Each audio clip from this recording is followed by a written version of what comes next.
Hi there, I'm Alex Belinsky, and I'm excited to share with you some stories from the Chicago mission.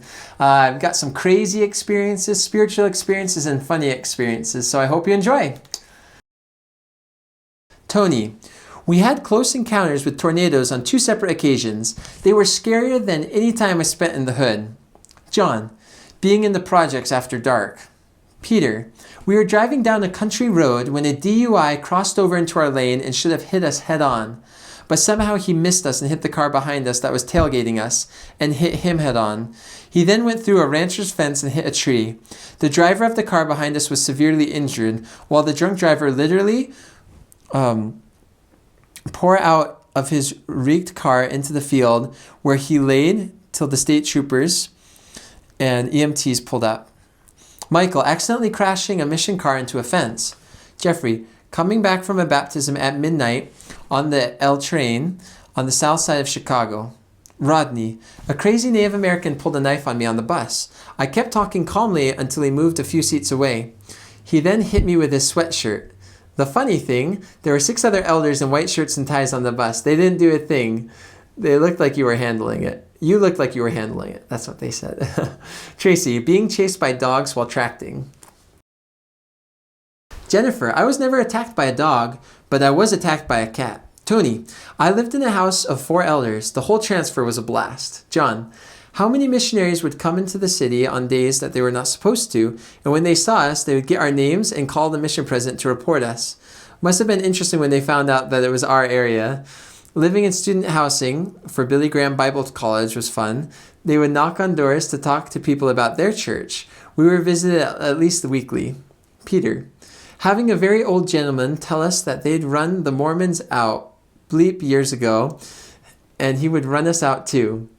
Another time we were tracting in the freezing cold. We knocked on the door and a small dog started to bark and jump up and down on the couch. Suddenly the dog disappeared and was muzzled, but you could hear the dog's muted barks. Then someone started swearing up a storm as the dog must have bit whoever was holding it. Jeffrey, watching my trainer's door approach. He would start, pause, look down the street, look back, and continue.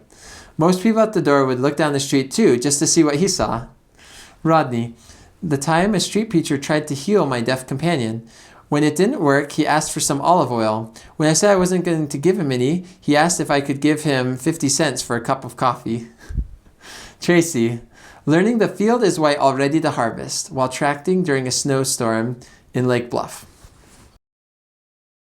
Jennifer, we tracked it into a man who we began teaching. We later had to drop him as an investigator because he was not progressing.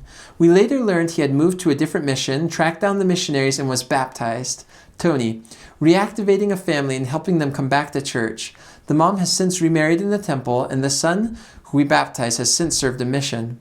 John, teaching and watching people gain their testimonies for the first time. Peter, my companion and I gave a blessing to an investigator who was about to be baptized, that if she listened to the Spirit and followed it faithfully, the Lord would help her carry her load. She had cancer. She became a member, went through the temple, and was in remission until she finally passed on of old age. Michael, my first time serving with Elder Pollock and feeling the Spirit as he taught the Joseph Smith experience in Polish. I still get tears when I look back on that moment. Jeffrey, after tracking out one whole subdivision, we had 2 blocks to complete. Last house on the first block had a group of Jehovah's Witnesses getting ready to go tracting. We thought about going somewhere else to try, but we both felt that we needed to go on. The very next house, we were let in, taught the lady at the house, and baptized her 3 weeks later. Rodney, we tracked out a woman whose brother had been in a terrible motorcycle accident. She asked us to go to the hospital and give him a blessing. We went to the hospital and walked straight to his room without anyone stopping us. We gave him a blessing, and as we ended, the family in the waiting room noticed us. They asked us why we were there, who sent us, etc. While we were talking to them, the doctors came in and announced that he was no longer at risk of dying. Tracy, the first time I taught about the church being the only true and living church upon the face of the earth, I remember pausing and thinking, I cannot say this if I don't believe it. I did believe it and said it. My testimony was strengthened that day. I was with my trainer sister, Michelle Littner. Well, thank you for watching. I hope you enjoyed those experiences from the Chicago mission. If you are a return missionary from the Illinois Chicago mission and are willing to share your experiences and insights, you can go to preparetoserve.com/survey, fill out the Google form there, and it can contribute to our database that we're growing on our website. Also, if you're willing to be video interviewed about your mission, we'd love to interview you about your mission.